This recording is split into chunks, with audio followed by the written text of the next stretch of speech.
let me ask you this. So what is one thing that stands out to you about me and Clogbusters? Passion, fire, energy, right? All the things that you said that you look for in other people, that's what stands out. As a leader, you have to be willing to show up every single day, whether you feel like it or not, to lead your team. Because if they see you having a bad day, and you're human, they understand that it's possible, but it impacts everyone else. And that ripple effect of negativity is incredibly damaging. So being able to show up every day with energy and passion and excitement for what it is to come is the thing that allows your people to succeed and get them bought in.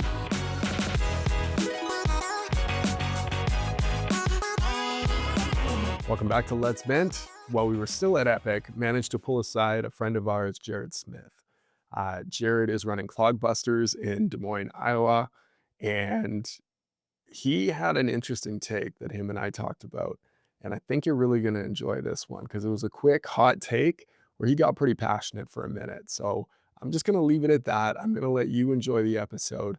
Let me know what you think afterwards on what your take is with Jarod's position. But he's grown a massive business there in Des Moines, and he's done it in a very traditional way. I think you're going to enjoy this one. Cheers. Jared, we were at this event last year. We had a great conversation there. You're running a great business, Clogbusters, focusing just on plumbing and drain cleaning.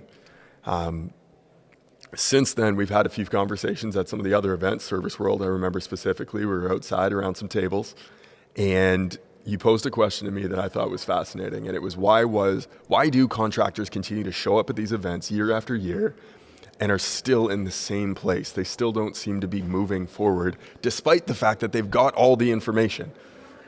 Yeah, no, it's crazy to me, right? Like, I mean, when I say that, like, it's like, boom, you know, I met so-and-so a year ago, 2 years ago, 3 years ago. And I'm like, hey, what's going on? He's like, oh, no, I got 2 trucks. I'm like, that's awesome, right? Right. Because I had 2 trucks then. At one point, and then, you did? Yeah, and then I meet him the next year. I'm like, dude, are you killing it? He's like, yeah, we're killing it. I'm like, how many trucks you got? He's like, 2. I'm like, oh, all right. But then person after person and company after company is the same way. And it's like, but if you're content with what you got, you're never going to get any better. And so you'll meet so many people that come to the different conferences that stay stagnant. Right. And to me, it's not the way my brain thinks, right? It's like, man, I hope to see you next year. And I'll be like, dude, we are really killing it. Like, we got like 10 trucks. So do you feel like it's just the standard of what it is that they hold for themselves, like as to what they expect year over year in terms of growth and what that looks like? I think it's comfortable, right? It's comfortable. Right. Nobody likes change. Right. And so their CRM, their, you know, whatever they use for their software, whatever they use for their marketing, I think they just get comfortable. Right. And they're content with what they got. Right. And if you're content, you're stagnant. And I would say that's 95% of the people that are at all the conferences. Right. Hey, let's go on a vacation, right? I mean, the company could pay for it. Right. And we could write it off and, honey, let's go. And, we're going to implement this and we're going to implement that. And, you know, us as owners, we're not implementers. And we don't like change. Right. Even though it's inevitable. Right. The only constant is change. No, that's a brilliant point. Do you think the events need to be at places that are a little less sexy? Do you think that would help? I mean, I think that let me say this, and apologies for anybody that's hearing this, but Disney World is not the happiest place on earth. I came one time, I had blisters on my feet with my mother-in-law, and I was in pretty good shape, right? So I'm sitting here going like, Disney World is not the happiest place on earth. It was the worst place on earth for me. Right. And so, yeah, I think something a little less sexy, you know, like a Motel 8 or something, you know, we could do a conference there. Right. Well, I remember we also chatted at the New Flat Rate when we were at that event. And it's in Chattanooga, Tennessee. Yep. Right? And I remember telling people, yeah, I'm going to Chattanooga. They're like, Chatta what? And they had no idea where it was. And I mean, Canadians, and don't blame them. But it was a less sexy, beautiful city. I actually really enjoyed it. Yeah. but it wasn't the destination that is Orlando or Anaheim or Vegas. It was definitely something a little bit more obscure. We still got to see some pretty cool things, go down in that tunnel tour and all of that, but I did notice that people were a little bit more engaged in that event. 100%. I would agree with that. And I think it's all about what makes people better, right? So every single day you wake up, you find ways, create ways, think of ways, help others make people better. Right. And so the venue or the event isn't really the root of it, right? It's more of how do people feel? And I think you nailed it when you said, hey, listen, does the venue need to be a little less sexy, right? Let me ask you this.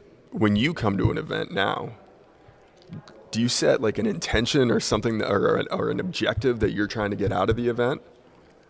Something you're trying to learn? If you can pick up one or two things that you take away from it, then success. Right. So you know, a lot of people, and that can go back to the question that we had earlier is, you know, why the people stay stagnant, right?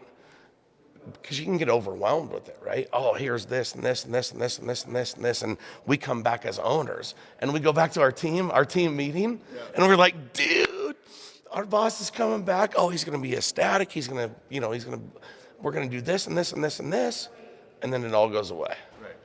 And so I think if the biggest thing, if you can just take like one or two things and try to implement it. Right. And even us as owners, we're not implementers, but if we can take one or two things and pass it on to our team to make our team better, that's a success. Absolutely.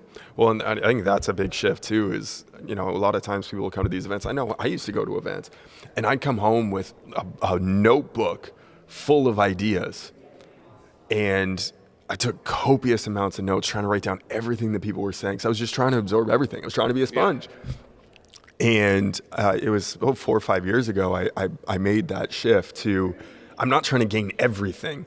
I need one thing that I'm going to implement better than anyone else so that I can actually get shit done and move forward. That's kind of what you're talking about, right? Yeah. It was a massive shift for me. And I would say, even more like the people, the marketing side of it, of like me meeting you, right? And what we do, and just having fun with it. Right. So I mean, this could be the number one thing. Right. This could be the number one takeaway. Like, boom, I'm doing a podcast with him. This is awesome. Right. So, but yeah, no, you're exactly right. Spot on. Why should people listen to you? Because people, well, here, let me back up on that. Why should they listen to me? They shouldn't always listen to me all the time, right? Because I'm not perfect. Yep.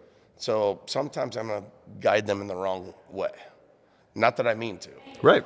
But what works for you doesn't necessarily work for someone else. Right. Yes. And so our people and our employees and our team, our staff, is amazing. I mean, it is so amazing. I mean, so we have the academy, right? So like I can set up a booth at a job fair or whatever, and I can, next to any union, you can learn plumbing, you can learn electrical and HVAC anywhere. Right. Where do you learn drains? Nowhere. So we created Clog Busters Academy, Drain Cleaning Academy. And not only that, I could be like, dude, your son can come to work for us and he can make $100 to $200-300 grand a year. And he can be in his own truck, in his own van within 6 weeks. And so why should they listen to me? I'm not saying they should, but the proof is in the pudding, right? And so our employees, our team, and that goes to yesterday, like when I sat in the deal when Danielle with the new flat rate was speaking, and it's like recruiting people. Like, how do you recruit the people? And they're like, oh, we put out ads and we do this and that and the other. No, they're right in front of us every single day. I got an A-plus player with you. If I could hire somebody, it'd be you, right? And so you hire them, you bring them in, you build them up, you prepare them, and you send them out. And our team is better at recruiting the people than we are. So we're always trying to recruit, and our team members are always trying to do the same thing. I love it. So the training academy, obviously that was not something that just happened overnight. What does that look like for someone who likes that idea, wants to implement it for themselves? What did that process look like for you, and what were some of the lessons you learned in building it?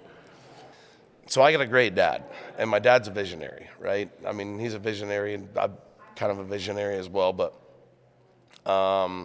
he was one of the leading manufacturers of water slides all over the whole world in the early cool. 80s. Yeah. And so, I had the idea, and then we tried to create 80% of the stuff that you see in the field. And so, plumbers aren't drain cleaners, and drain cleaners aren't plumbers. Right. They're two separate people. Right.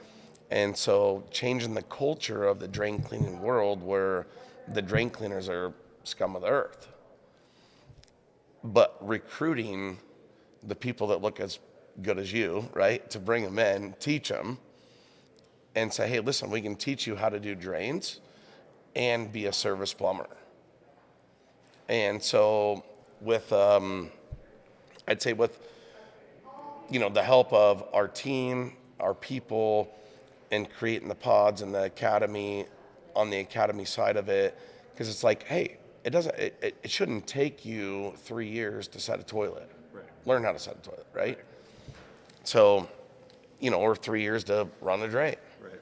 And so, I mean, the thing is just constantly training and trying to work with the people and our team on getting better, Right. Marketing isn't magic, it's math. At Free Agency, we've got the formula tattooed on our brains. We are not a digital marketing agency. We don't just throw things at the wall hoping they stick and call it strategy. We're a fractional CMO. The people who come in, grab the wheel, and drive your growth like it owes us money. Our system isn't guesswork. It's battle tested at the highest level. Last year, our clients averaged 45% growth. We've taken companies from 8 figures to 9 in just 12 months. And here's the kicker. We don't do it by blowing your budget. We do it by spending smarter and focusing on 4 core moves. 1, branding, to drive your brand in your market. 2, paid leads. We bring in high intent leads into the business, customers who are ready to buy. Conversion, focusing on turning those leads into clients. And lastly, nurturing, to increase the lifetime value of every single client. Every step is intentional. Every dollar is tracked. And if you're spending $1 million a year in marketing without a 10x return, you're flushing money down the drain. We work with ambitious, no BS contractors who don't just want to try marketing. They want to win. So if you're ready for 50 to 100% growth in the next 12 months, let's talk. At Free Agency, we don't just play the game. We rewrite the rules so that you win every time.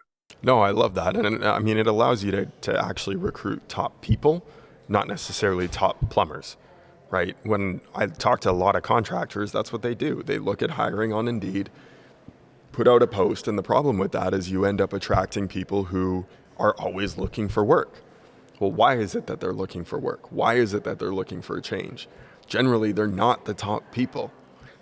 They're not content. Yeah, they're not content. They're always looking for something better. Exactly. But if we can recruit the people, and we can make it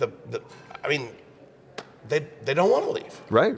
You get someone that's loyal, right? And like you said, they don't want to leave.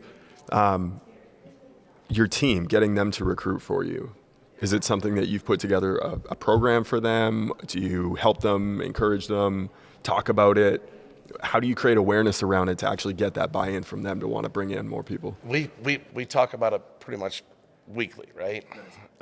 If not daily. Right. But if you and I work together, what is in our best interest? To recruit somebody that we want to work with, right? That's gonna be content with what we do and how we do it, right? But we don't want to get the bum off the street. And we don't want to get the doctor either. Right. We want to get the guy that's going to relate to us, the guy that can do what we do every single day, that's going to fit our culture and be successful at it. Right. The guy that's going to be comfortable in the homeowner's house, that they're going to be comfortable with. We're going to be comfortable with. Correct. Right? Because if we're not comfortable with them, and so that's what I'm saying, like recruiting our people are the best at recruiting our team. Right. I love it. So you got 11 trucks on the road right now. Yes, sir. How many of those were master plumbers before they came to you? 0. There you go. 0. How many were plumbers before they came to you? 0. There you go. And the cool part of it, Clog Busters, so like we're building our own jetters. Goes back to my dad, Craig. And so we bought a jetter and we dissected it in a million pieces. And he designed it, created it, and we made it better and branded it with our brand. And there was 3 major wins today. One was that one of our lead techs, drain cleaning tech, said, hey, he got the van, right? He's still in a brand new van, but he got the Mercedes Sprinter van and he got it with the jetter in it. And I said, how'd it go? He said, man, it sounds so good and it purrs like a kitten. and if you sit there and think about that, so every single one of our trucks will have their own jetter, all their own equipment. But that is his baby. That is the culture, the passion. The second one was one of our drain techs installed the water softener for the first time yesterday. And he sent me a text. He's like, this is crazy. He's like, man, awesome. I said, what is it? What happened? He goes, no, I can install a water softener and a water heater, and I could totally kill it.